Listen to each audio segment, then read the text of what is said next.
आज हम त्रिभुजों के बारे में ज्ञान प्राप्त करेंगे। तो सबसे पहले हम देखेंगे समबाहु त्रिभुज। जैसे कि इसके नाम से ही पता लग रहा है, जब किसी त्रिभुज की सभी भुजाओं की लंबाई समान होती है तथा प्रत्येक कोण 60 का होता है, वह समबाहु त्रिभुज कहलाता है। तो अब देखो, ये हमारे पास समबाहु त्रिभुज है। तो इसकी ये वाली भी भुजा, ये वाली भी भुजा और ये वाली भी भुजा, तीनों भुजाएं समान हो। तो फीटी से नाप सकते हैं, देख सकते हैं कि समान है नहीं है। तो अगर तीनों भुजाएं समान है, जैसे ये 3 सेंटीमीटर आई तो ये भी 3 होगी, तो ये भी 3 होगी। इसी प्रकार से ये देखो पी क्यू आर एक त्रिभुज हो गया। अगर ये कोण 60 का है तो ये कोण भी 60 का होगा, ये भी कोण 60 का होगा। तो इस प्रकार से ये समबाहु त्रिभुज है। अब हम समद्विबाहु त्रिभुज की बात करेंगे। समद्विबाहु त्रिभुज से ही पता लग रहा है, समद्वि दो भुजा। तो समद्विबाहु त्रिभुज किसे कहते हैं?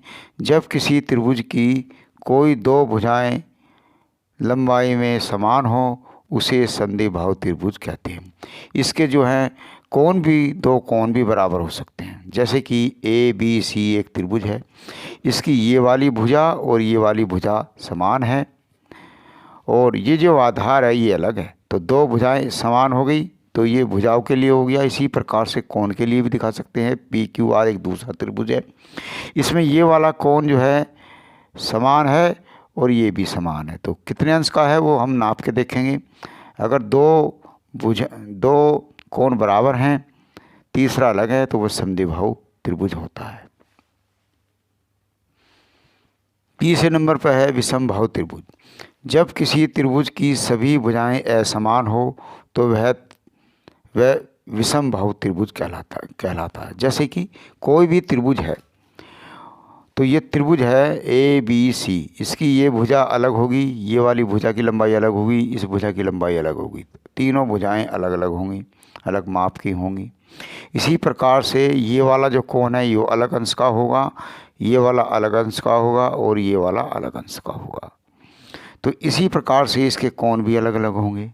तो इस प्रकार बने त्रिभुज को हम क्या बोलते हैं? विषमबाहु त्रिभुज।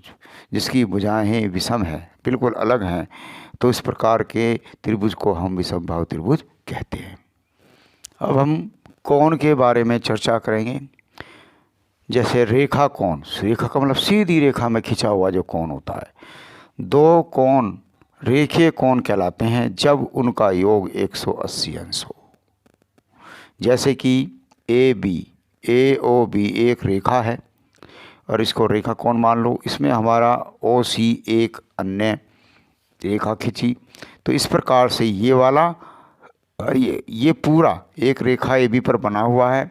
इसी प्रकार से इसमें दो कोण है, दो कोणों का योग हो गया कोण ए ओ सी। एक कोण ये हो गया ए ओ सी। इसी प्रकार से सी ओ बी, दोनों का कोण क्या होगा? 180 अंश। तो ये रेखीय कोण है। रेखीय कोण हमेशा सीधी रेखा में ऊपर कितने भी कोण बना सकते हैं। जैसे कि ये दिया हुआ है, ये ए और बी है, इसमें एक कोण ये हो गया, एक कोण ये हो गया, एक कोण ये हो गया, कई सारे कोण बना लेंगे। ए सी डी ई, इन सभी कोणों का योग जो होगा वो 180 अंश होगा। इसे हम रेखा कोण कहते हैं। इसके बाद हम आ गए आसन कोण।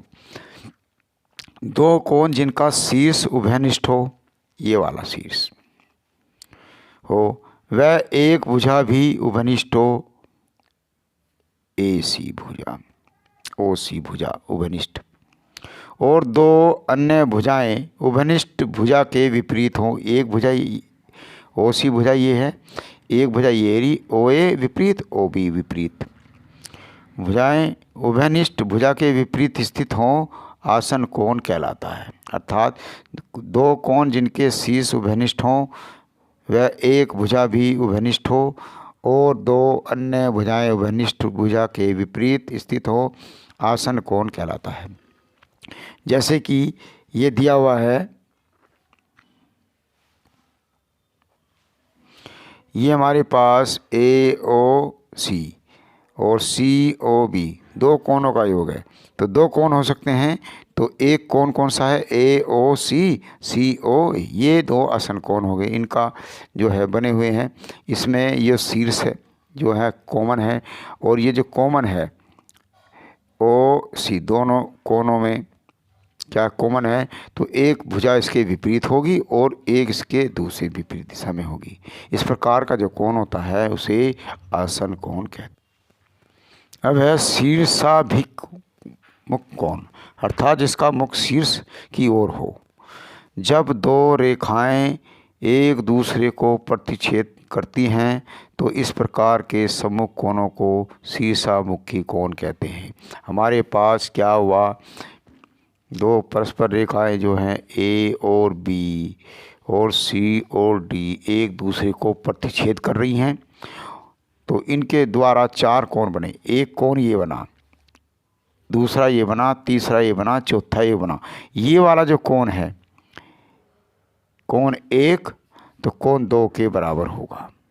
इसी प्रकार से कोण जो तीन जो है वो चार के बराबर होगा। इनको शीर्ष मुखा कोण कहते हैं। जैसे ये शीर्ष है, खोपड़ी है इस तरह से ये, तो ये जो शीर्ष है एक ये और ये शीर्ष पे बने कोण, ये वाला कोण इसके बराबर और ये वाला जो कोण है इस वाले कोण के बराबर होता है। इस प्रकार के बने कोण को शीर्षामुखी कोण कहते हैं। एकांतर कोण, जब समांतर रेखाओं को एक तिर्यक रेखा प्रतिच्छेद करे तो एकांतर कोण कहलाता है। हमारे पास ये ABCD दो समांतर रेखा हैं। ये P और Q जो है एक तिर्यक रेखा है, तो तिर्यक माने तिरछी रेखा है। इनके द्वारा जो कोण बनते हैं वे एकांतर कोण होते हैं। इसमें अंतः एकांतर कोण दिखाए हुए हैं। जैसे कि ये हमारे पास ये वाला कोण है ये, तो ये एक है, और जो ये वाला जो कोण है इसके साथ ये वाला, जितने अंश का ये वाला होगा इतने वाले अंश का ही मान ये होगा।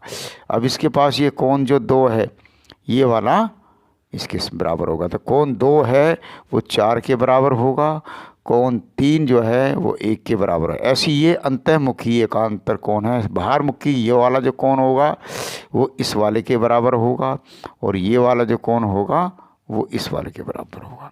इसी प्रकार से इन कोणों को एकांतर कोण कहते हैं। इसके बाद है अधिक कोण, जिस कोण का मान 90 से अधिक तथा और 180 अंश से कम होता है उसे अधिक कोण कहते हैं। देखो हमारे पास ये कोण जो है ABC, कोण ABC, जो बीच वाला कोण होता है उसे कोण मानते हैं। ये वाला जो कोण है ये क्या है, 90 से अधिक है। जब अधिक कोण होता है तो अन्य दो कोण न्यून कोण हो सकते हैं। तो ये वाला जो है जिस कोण का मान 190 से तो अधिक हो और 180 अंश से कम होता है उसे अधिक कोण कहते हैं।